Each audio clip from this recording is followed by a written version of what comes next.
Man, that's a good song. That's a good song. You want to hit the air over there? Let's make it hot in here.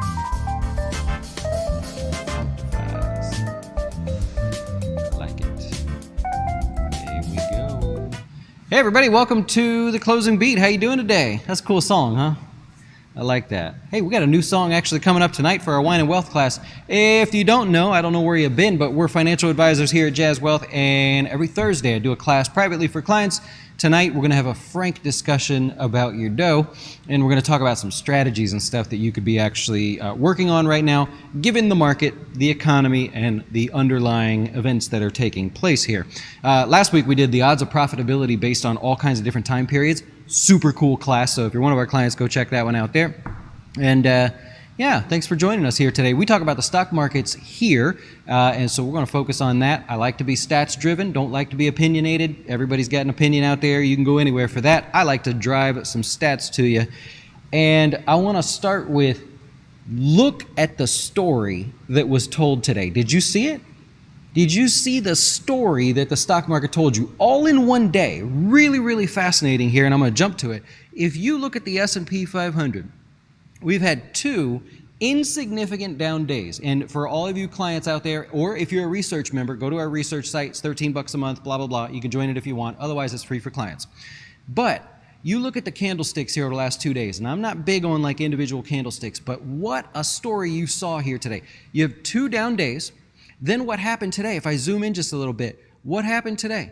You had, well, we were down overnight, by the way. And then you have this boost higher in the market. All was looking good. Up, here's another bounce. Here's just another bounce inside the uptrend. And it was erased. 100% of it was erased. And we lost more and more and more. That is a complete reversal of any bullish activity in really the whole day. And you go back over the last 2 days, you say, well, we're a little bit weaker anyways. So the bears have a firm position on the stock market right now, and any attempt by the bulls to say, I'm going to buy this dip, rejected. We know that you all lost money. Well, not you maybe, but we know you lost money by doing that. So the story today that the market told, I thought it was so fascinating watching throughout the day. I was talking to clients and stuff, and oh, we're up, and then we're down. And I'm like, no, look at the pressure to the downside. If I could just go over here real quick. And I'm going to change the ticker symbol to the SPY. Look at the story throughout the day. This is first thing in the morning, right? So I'm showing this initial pop on those jobs numbers there. And then we sold off, erased the whole thing. We attempt to bounce, erased. Attempt to bounce, erased in a big way. Afternoon going into the close type bounce, no, erased. This is a 15-minute chart. So every bar represents 15 minutes. What a cool story. In the midst of an already downtrending market, any attempt by the bulls to break that downtrend, smack down. That's the end of the story. Tomorrow's a new day, of course. We'll see what happens. But boy, you can feel the weight in the market right now. And I just thought that was interesting to bring to you there, if that's something you're interested in following there. There's also a headline, interesting headline out there. Fed presidents, they've been trading, right? So typically how this works is if you're in Congress, you're supposed to be using a blind trust and somebody else should be managing your investments. We know that's not true. We know Nancy Pelosi's out there trading like crazy with her husband, and supposedly they're not talking about the trades they do, but come on.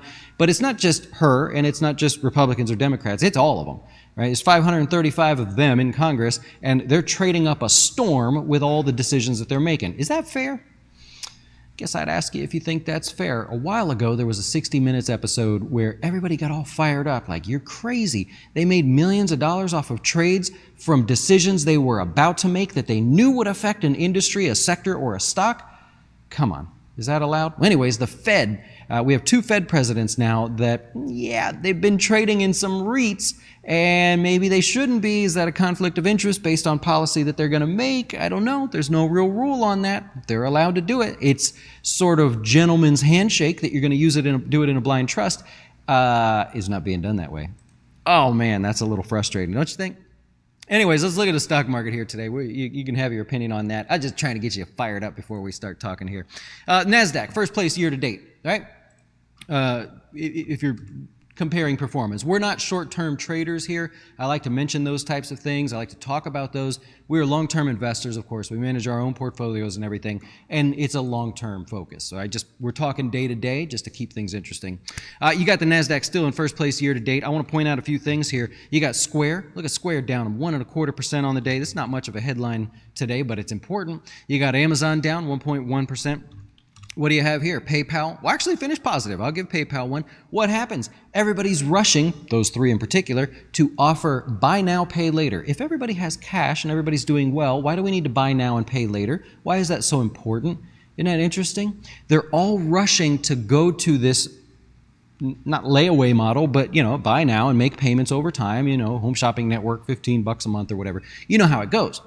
Well, Credit Karma came out and said, actually, 1/3 of those people are behind in payments. It's not really a good platform for people, and they typically do fall behind on their payments. So that's a little bit hurtful for those names. If you're looking at the NASDAQ here today, those are some of the ones that I would point out that really stuck out. A couple other things. You got Lulu hitting new highs. That's all earnings driven there. You got Moderna. Any volatility today in biotech stocks is really driven by the Morgan Stanley Health Conference. And over the next couple of days, you're going to see that. It's very, very common. No real shock there. Semiconductors inside of the NASDAQ had a great day here today. You got Lam Research. You got KLA 10 Core. Lam Research off the 200-day, by the way. Looking pretty cool there. So that's where all the action is there. Weakness is going to be biotech. Look at Biogen. That's all driven by the healthcare conference. Regeneron, same thing. These are volatile places to play. Amgen, about to hit new lows there. So you get the point. You're going to see that kind of volatility. I didn't catch the news on Dollar Tree. Actually, I don't think there was any news. Just a real bad day for Dollar Tree. I don't know why that stands out to me all of a sudden, but that's what you have going on there. We'll take a look at the S&P. We already talked about that story that you learned today. Very fascinating what's going on there. Second place year to date there, and the weakness today, again, is going to be biotech related. I won't go through them all again, but if you look at the worst performers, Biogen, Eli Lilly, Regeneron, and such, that's all the Morgan Stanley Health Conference. I didn't catch any of the data there. A couple names in notable today. Ford down 2%. They said we're not going to make cars in India anymore. We can't figure out how to make a profit. It's not possible, according to them. And so they're pulling out. They're going to move on to other things there. You got Walmart. Yeah, sneaky Walmart, man. Come on. So the other day I showed the Alice Walton how she sells all these shares and could afford to pay the $1 extra an hour that they were going to pay their frontline employees, right? Cashiers and everybody sort of retail assistants and everything. Going to pay $1. So Walmart gets praises and everything. They wait for a day where we're all going, wait a minute, Biden's going to make people get the vaccine. He's going to start forcing more and more people to get the vaccine. And we're all looking over here. Whatever you think about that's, your business is fine. But you're over here looking at this. Walmart says, we're going to get rid of the bonuses. Yeah, everybody that's getting $1 an hour extra, we're going to get rid of those quarterly bonuses they've been doing for over a decade. Yeah. So what happened? I mean, anyways, the stock's lower on that. Come on, man. I think people aren't going to notice. And to be fair, getting rid of the bonus and giving the $1 an hour actually ends up being more money. So if you work for Walmart, you're a little frustrated, do the math real quick. You might find out you're going to end up with more dollars in your pocket anyway. So I won't pick on Walmart for that. I think employees might misunderstand it initially, but we'll see what happens. Altria, down about 0.5% on the day. The FDA is determining whether Juul, one of their products, will be allowed to even be sold in the U.S. But they said we need more time to decide, which means we need more time for lobbying. But you've got that going on, right? So will that even be allowed? That paves the way for other e-cigarettes and vape products out there. Didn't take too much of a hit today, so I won't complain there. For them, bit known of a dividend stock.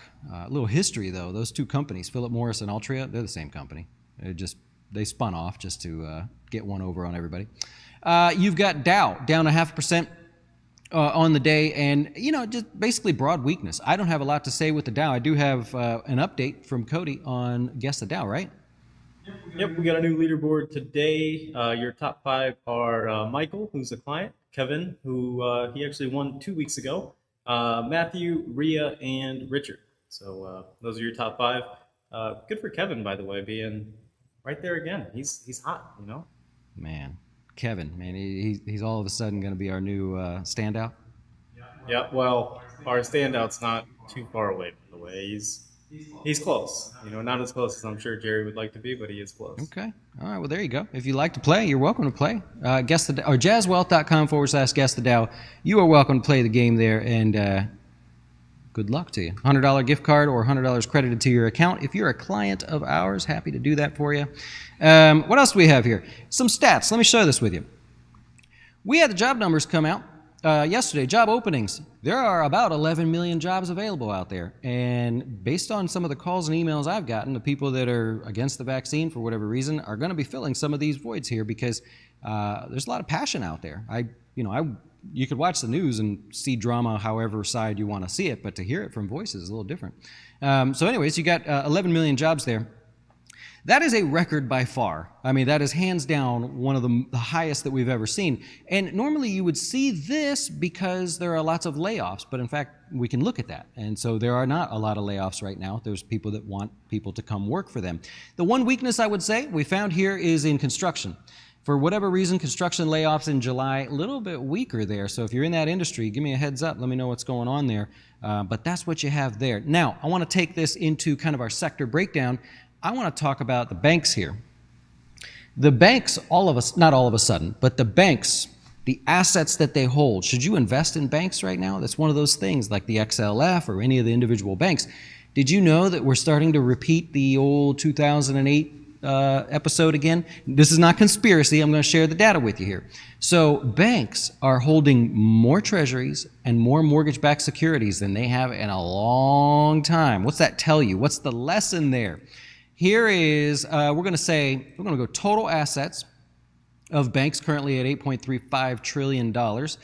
And look at the amount of mortgage-backed securities. 1/4, that is normally not the case. 1/4 of all assets, mortgage-backed securities there. If you add in treasuries here, they are carrying a whole lot. It doesn't look like much because of this guy. If I could back this guy out of the way here, and you could just see the two. There's your increase there. What a significant increase in mortgages. What's going on? Think about that for a second. Deposits at an all-time high. Deposits have become a liability for banks, right? You're putting in deposits there. They need to do something. They got to generate interest on that there. And given the level of inflation and everything, they got to do something. So they're buying more treasuries. They're buying more mortgage-backed securities, taking on that risk there. And the idea is that eventually they would replace those with loans if they had the demand. It's one or the other. If they had the demand for loans, they would eventually replace that with more loans, higher interest rates and everything than treasuries. Or if they had the confidence to go out and make loans, right? Then they would eventually replace those liabilities. So which one is it? Is demand lacking right now, which is causing them to buy more treasuries, or do they not want to make loans? Well, we can actually track that, by the way. We can see what they're doing. So if you were to take a look at commercial banks, commercial loans, commercial banks, real estate loans, and consumer loans, are banks making loans right now? The answer is yes, except for commercial and industrial loans. It's starting to taper off in real estate loans. It's starting to taper off in consumer loans. So what's that tell you there? We can track the dough there. Industrial loans are getting weaker, but it tells you that banks are basically saying, we'd rather invest in the government than invest in you guys and giving loans. They're losing confidence overall in making loans. I don't know why that is, and I'm not speculating anything. I'm just saying you can look at the data and see that they find more security there than letting you go buy a new car, than letting you go buy a new house or whatever it is you want to get a loan for. What does that tell you? We're going to talk about that tonight a little bit more because it tells you that they see risk. Why don't you see risk? You're out there buying all that fancy stuff now, huh? Come on, talk to me. I see it out there. Anyways, let's go over to some of this. Speaking of banks, there you got the XLF on the screen. This is a top performing sector here for today, so not a big deal there. If you're looking through, energy got a little bit of a rebound today despite oil falling about 2%. Remember, this is a seasonal weak time for oil. It is normal after Labor Day to see this get a little bit sloppy and sluggish, call it drunk and just directionless, doesn't know what it wants to do. No problem there. Weakest areas today are going to be real estate. Just real quick, you got real estate pulling back. It's a welcome pullback. One of the most overbought sectors in the stock market. Totally normal to see that. You know from yesterday's class, healthcare is also one of the most overbought. There's only 4 overbought sectors in the market right now. Healthcare is one of them. When the market is weak and you see an overbought sector fall, does that mean it's weak? It means profit taking. People have made a lot of money there, and they say, well, I'll take a little bit. Oh, we're getting weaker, I'll take a little bit more. So there's nothing to be scared of. It's just, hey, it's a little bit of weakness. All right, I want to cover new highs and lows, then I want to get ready for our class here tonight. There were 37 new highs today. There were only one new low. I'll hit that real quick. It's Hormel. Hormel's trying to find its bottom. Notice that the pace of the decline has stopped. It was boom to the downside, right? Breaking to the downside, aggressive selling 3 days in a row, and then all of a sudden, a touch of selling and a little bit of buying. Today, a touch of selling and then a little uncertainty. That's what these candlesticks are telling you there. You can see it in our class. So it's really just trying to form its bottom here. It's obviously the velocity of the drop has stopped, so we'll see what happens there. Tractor Supply. These guys are awesome, by the way. Remember, they, during the pandemic, they were one of the ones that said, we're not going to have sales. We're not going to have clearance items as much as others, really. We're going to keep our prices here and just see what happens. And they killed it, right? So it was a bold bet, but they killed it. Anyway, stocks at new highs today, breaking out. Interesting technical pattern. AIG, you know who they are. Just consolidating here. It hit new highs. Weakness today in the stock market, pulled it back. Maybe a breakout. It's one for the watch list. I don't know exactly. Restoration Hardware, that's going to be earnings related. That's not the one I wanted to talk about. LH is the one I want to talk about. This is LabCorp. If you're anywhere down here, you're familiar with them. Hit new highs and consolidating at highs. For the moment, I'd say it's holding up, right? Stock market's, is it trying to pull back? This one is not, so I would say that's kind of interesting. HCA, this is think about this. What did healthcare do? See how we review every day? We go with the market, we go with the sectors, we go with the stocks, because now I point out HCA and you go, wait a minute, he just said healthcare pulled back today. Why is HCA higher? Huh? There's your relative strength. By analyzing the market like this, you now have one to look at. This one's stronger than all the other healthcare stocks right now. If you want to look into the news, the fundamentals, any technical patterns, of course you can do that. But now, just analyzing the market like that, bam, you got it. So you got something to look at, and I'm pointing that out just to pull it all together. You know, it's like a good jazz song. Everybody gets a chance to stretch out a little bit. We have some fun, show some talent. They pull the whole thing together, and the song finishes with obviously the nice control you'd expect. JCI. Johnson Controls, no longer around here, by the way. It used to have a big building. That's a new high, one to point out. And Generac, if you're looking at them, they almost hit new highs today. They're basically going to take the service that they have and offer it to utilities as well, so that they can, you know how they have the big generators? They're going to do the same thing to utilities. So if they have issues, they'll be able to use their services. I don't know what kind of revenue driver that's going to be for them. That's very, very new news, but we'll see. Stocks in the news real quick. You got American Airlines. I'm just going to point this out. American Airlines says, hey, we have to lower our guidance going forward because, you know, this increase in COVID cases is really going to hurt demand.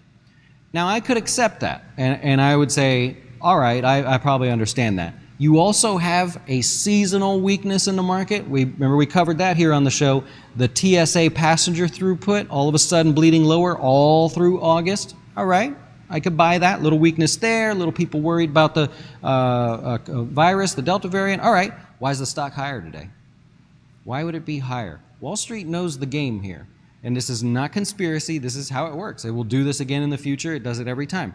You had American Airlines say this, and at first, notice the stock went lower.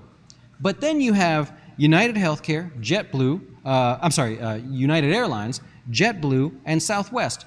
They all said the same thing at the same time.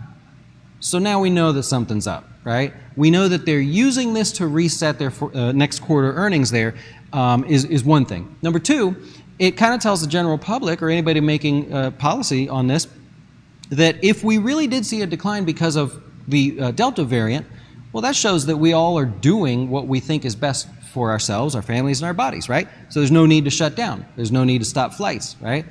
But I would argue demand is there. We can see it. We can see it in the passenger throughput. We can see it in American Airlines pilots basically wanting to go on strike because of how much they're working, right? So demand is there. I think they just use that to lower the bar for the next earnings cycle, and watch what happens. The next earnings cycle comes out, they're going to beat by a penny. They'll beat by just a little bit because they lowered the bar for Wall Street.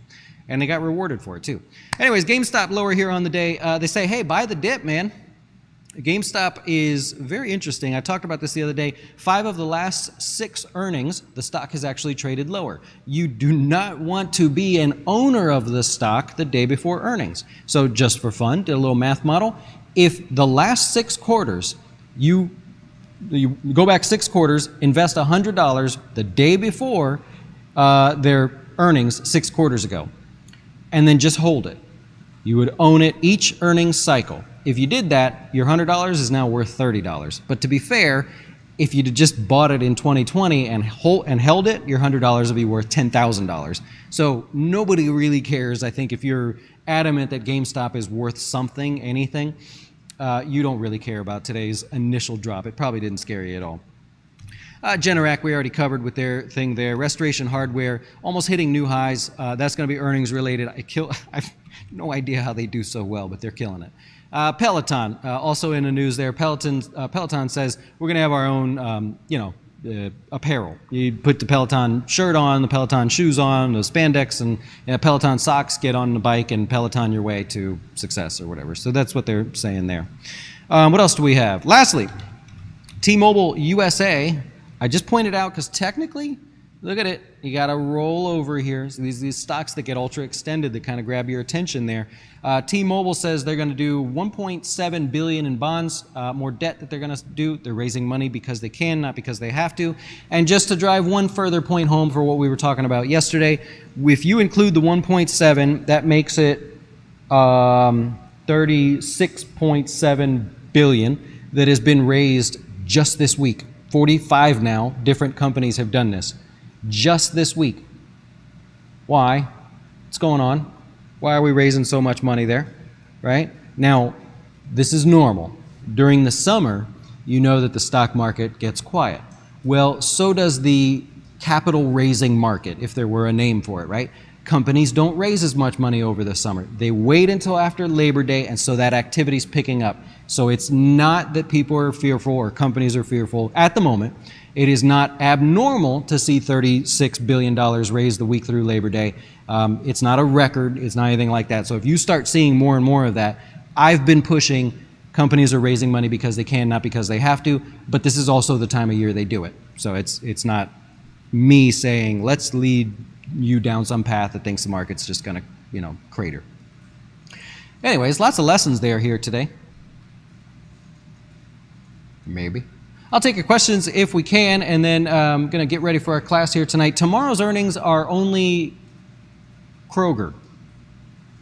Yeah, it's Kroger. And Kroger's hit or miss on earnings as far as will it be up or down. Last quarter it was down. The quarter before that it was up. The quarter before that it was down. You can look back, see that kind of wishy-washiness. So nothing to really worry about there. I don't think they beat 69% of the time on earnings, and they've got a lot of positive momentum behind them lately. So I don't think it's one that you say there's some strategy there or something to play. Yeah. I love it. I love it, I love it, I love it. Tanger's selling here. Put a little more cash in your pocket. All right. Blame you. You think small cap still on floor, meaning it's got more to go? Maybe? Well.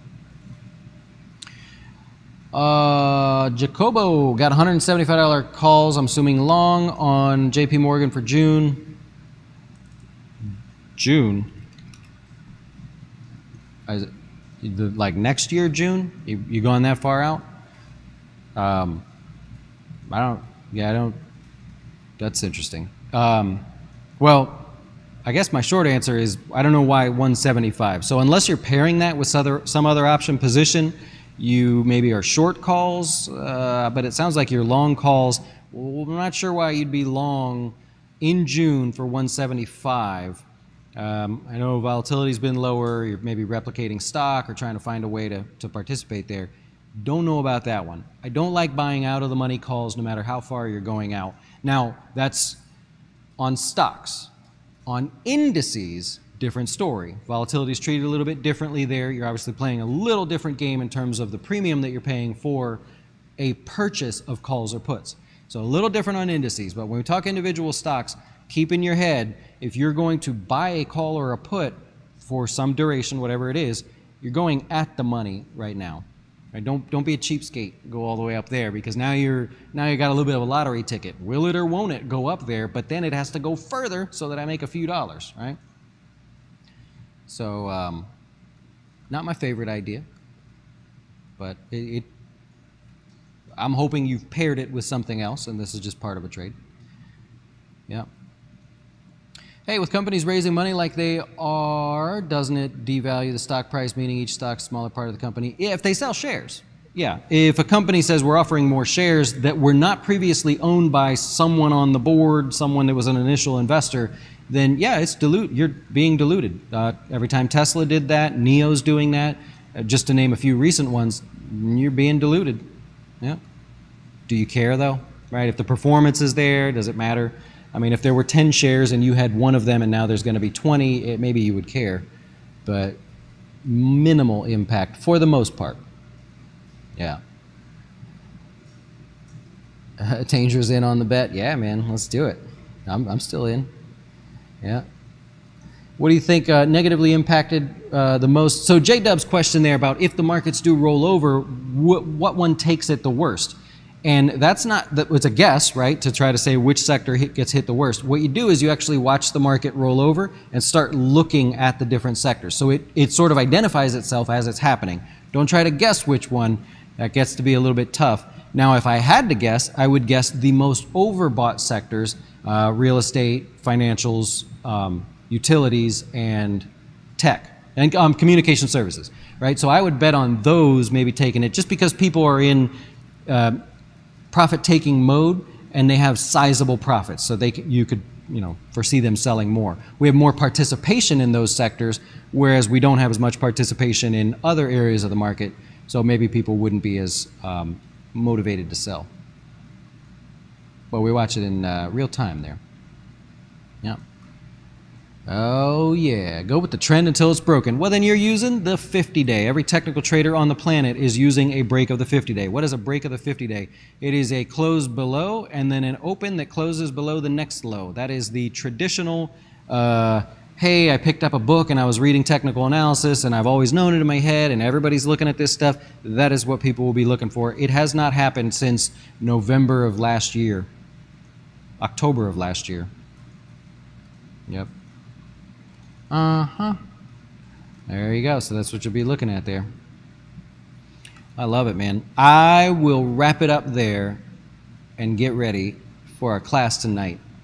We're going to hang out. It's called Wine and Wealth. Go grab a glass of wine, scotch, whiskey, whatever you like. Come hang out with me.